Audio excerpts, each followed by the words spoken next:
Фермер әженің қолынан шығып жатқан өте дәмді кішкентай ғана чебуректер.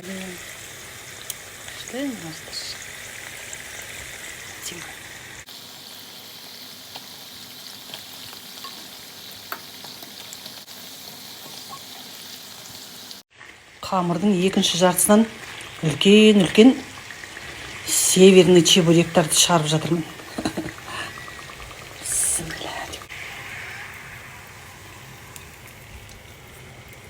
Чебурекеге қамыр илейін деп тұрмын. Ыстықтау етіп сүт алдым, жарты литрдей шар. Бір жұмыртқа қостым, 2 ас қасық сұйық май, дәміне қарай тұз салдым. Енді сүт кәдімгідей ыстық. Осыған қамыр илеймін.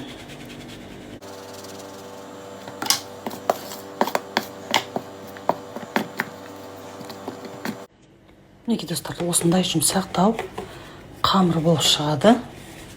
Енді бетін жауып, жарты сағатқа тұндырып қоямын. Чебурекеміз сочный, мощный болу үшін арасына салатын салманың пиязын молырақ етіп салып қуырған жақсы. Енді дәміне қарай қара бұрыш саламын. Татымды етіп тұз қосамын. Осылай шеттерін біріп жинап жатырмын. Шамамен осындай көлемде шариктер турап алдым. Сопақша етіп жазып, молырақтау етіп салайық. Арасындағы ауасын шығарып, шетін осылай жақсылап жауып аламын. Неге мынандай болады?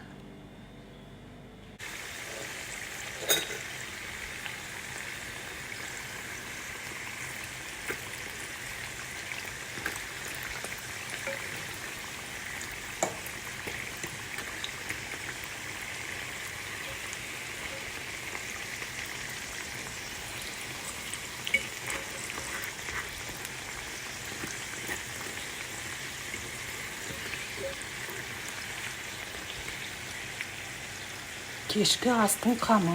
Қазір отырып чебуректермен шай ішеміз. Көп уақыт алған жоқ, өздеріңіз көріп тұрғандай.